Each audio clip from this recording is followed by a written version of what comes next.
Welcome to our channel. Jika kalian pernah mendengar tentang kemenangan rekayasa manusia, maka bisa jadi itulah terusan Panama. Keajaiban dunia buatan manusia yang bahkan meraup pendapatan hingga lebih dari 2 miliar dolar per tahunnya. Bagaimana tidak? Karena letaknya yang strategis, banyak kapal yang menggunakan rute ini demi efisiensi jarak. Misal, kapal-kapal yang berlayar antara pantai timur dan barat Amerika Serikat yang seharusnya memutari Cape Horn di Amerika Selatan, dengan menggunakan terusan Panama, maka pelayaran dapat memangkas jarak hingga 15.000 km. Tapi penting untuk mengingat bahwa keberadaan terusan Panama telah melewati waktu dan proses yang panjang, hingga tantangan masa depan yang telah menunggu. Kabar baiknya, Data Fakta akan hadir untuk menjawab pertanyaan terkait itu melalui pembahasan berikut.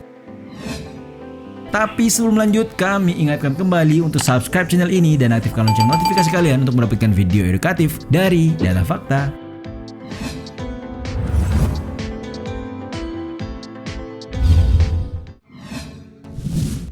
Sejarah dan konstruksi. Thomas M. Leonard melalui bukunya Historical Dictionary of Panama menulis bahwa Vasco da Gama pada pagi 25 September 1513 membayangkan bisa menuju Samudra Pasifik dari Atlantik tanpa harus berputar ke selatan terlebih dahulu.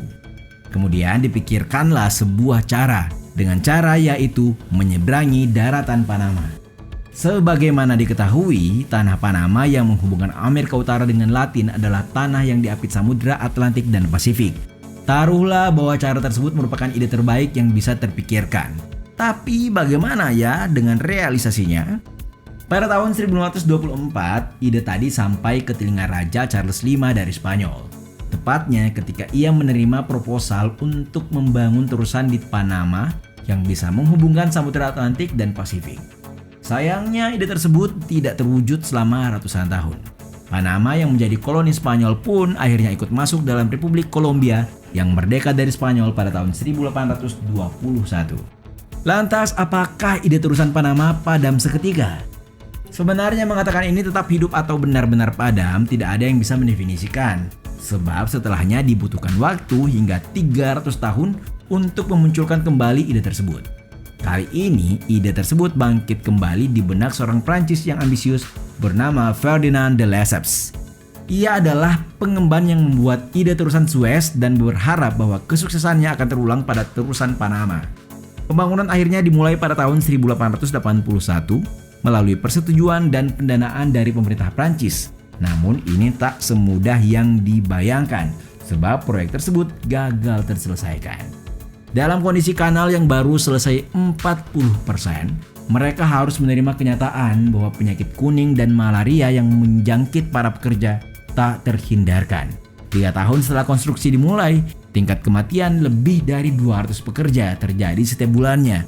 Sekaligus kebocoran keuangan juga membuat proyek itu terhenti di tahun 1888.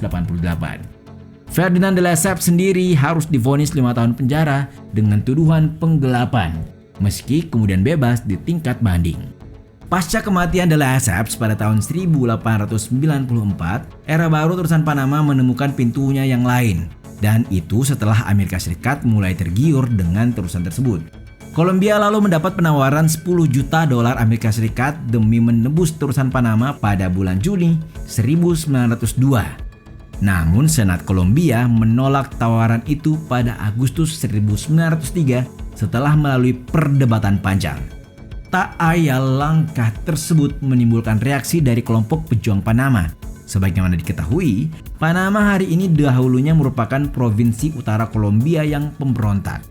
Sehingga ketika pemerintahan Kolombia menolak mengesahkan perjanjian kerjasama pembangunan dan pengoperasian kanal dengan Amerika Serikat, mereka menunjukkan sikap tidak sabar. Sebuah plot pun disusun atas restu Presiden Roosevelt, yang mana ini menjadi bukti bahwa Amerika Serikat akan mendukung pemberontakan Dr. Manuel Amador yang hendak memisahkan Panama dari Kolombia. 3 November 1903, Panama memperoleh kemerdekaan dan 3 hari kemudian, negara pecahan itu mendapat pengakuan dari Presiden Theodore Roosevelt. Seolah tak ingin berlama-lama, keesokan harinya pemerintah Amerika Serikat segera memerintahkan duta besarnya di Panama untuk membahas perjanjian Fakta Terusan Panama. Hasilnya, Panama menyewakan lahan selebar 16 km, yakni daerah Kanal Panama itu sendiri kepada Amerika Serikat dengan imbalan 10 juta dolar Amerika Serikat dan biaya tahunan 250.000 dolar Amerika Serikat. Serta kepada Kolombia yang menerima kompensasi mendapatkan sebesar 25 juta dolar Amerika Serikat. Demikianlah dalam proses dan perencanaan yang telah berlalu, Amerika Serikat bersama Prancis akhirnya mulai mengerjakan terusan Panama pada tahun 1904. Biaya pembangunannya tercatat mencapai 639 juta dolar Amerika Serikat dan menjadi proyek termahal saat itu. Dipimpin oleh Kolonel George W. Goethals, terusan yang akan digunakan sebagai basis perekonomian tersebut akhirnya rampung di bawah pengerahan 80.000 orang pekerja. Meski tak bisa dimungkiri bahwa pembangunan itu juga tercatat merenggut nyawa sekitar 30.000 pekerja asal Prancis dan Amerika Serikat. Di sisi lain, rampungnya terusan Panama disebut sebagai kejayaan besar dunia engineering oleh Amerika Serikat. Selain itu, penemuan penyembuhan penyakit malaria dan penyakit kuning secara bersamaan juga dianggap sebagai salah satu prestasi besar dunia kedokteran. Lalu, apa kabar terusan setelah dibuka? Nyatanya selama puluhan tahun, Panama menjadi semacam negara satelit yang penting bagi Amerika Serikat. Penguasanya pun biasanya adalah sosok kesayangan negara adidaya itu. Ada kepentingan Amerika Serikat akan terusan Panama yang juga menghubungkan antara pesisir timur Amerika Serikat dengan Hawaii dan Filipina. Dan tentu saja, Amerika Serikat juga punya pangkalan militer di sana. Nah, terhitung sejak dibuka pada tahun 1914 hingga tahun 1979, terusan Panama dikendalikan sepenuhnya oleh Amerika Serikat. Setelah itu, kendali atas terusan diserahkan kepada Komisi Terusan Panama, sebuah badan gabungan Amerika Serikat dan Republik Panama. Selanjutnya, kendali penuh baru diserahkan ke Panama pada tanggal 31 Desember 1999. Selama setahun, terusan ini bisa dilewati 12.000 kapal. Namun, karena lebar terusan ini cukup sempit, kapal tangki raksasa dan kapal induk tak akan bisa melewatinya. Dari sini muncul sebuah istilah, di mana kapal-kapal yang mampu melintasi terusan dikenal dengan sebutan Panamas.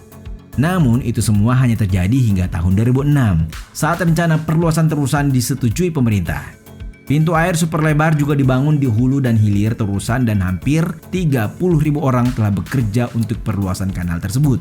Pembangunan jalur baru untuk kanal sepanjang 77 km itu pun dimulai pada tahun 2007 dan dijadwalkan selesai pada 2014 lalu. Hanya saja, beberapa aksi mogok dan sengketa atas biaya pembangunan membuat proyek senilai 5,2 miliar dolar Amerika Serikat atau sekitar 67 triliun rupiah itu tertunda. Perluasan kanal baru ini memungkinkan kapal-kapal pengangkut yang berukuran jauh lebih besar bisa lewat dengan mudah. Dilaporkan oleh BBC bahwa pemasukan yang diperoleh terusan Panama telah mencapai 2,6 miliar dolar Amerika Serikat atau sekitar 26 triliun rupiah pada tahun 2015. Selain itu, ada sekitar 35 sampai 40 kapal yang transit di jalur perairan tersebut setiap harinya.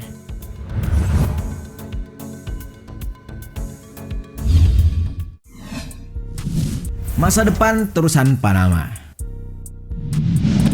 Di balik kejayaan terusan Panama, nyatanya kritik dan kekhawatiran internasional terus menyasar negara tersebut. Keprihatinan yang dimaksud diantaranya datang dari kritikus yang melihat ketergantungan pemerintah Panama atas keberadaan kanal buatan itu. Di sisi lain, terdapat kekhawatiran di barat mengenai keterlibatan Cina. Berikut soal kesepakatan 900 juta dolar untuk mengendalikan pelabuhan Pulau Margarita. Ini adalah pelabuhan terbesar Panama yang terletak di pintu masuk kanal ke Laut Atlantik. Menyusul rencana pembangunan kapal Nicaragua yang disinyalir akan menjadi saingan bagi keberadaan terusan Panama. Skema terusan kontroversial sepanjang 278 km yang dibangun oleh sebuah perusahaan Cina itu hadir dalam proyeksi kanal yang lebih panjang, lebih dalam, dan lebih luas dari terusan Panama. Pembangunannya sendiri dimulai pada tahun 2014 dan diperkirakan akan menghabiskan biaya sebesar 50 miliar dolar Amerika Serikat atau sekitar 674 triliun rupiah. Itulah tadi fakta seputar terusan Panama, dimulai dari sejarah, hingga konstruksi serta segala persoalan di baliknya. Bagaimana kesan yang tertinggal di kepala kalian setelah menonton video ini? Benarkah tulisan Panama akan terus berkembang demi menopang permintaan barang-barang konsumsi? Bagaimana menurut kalian?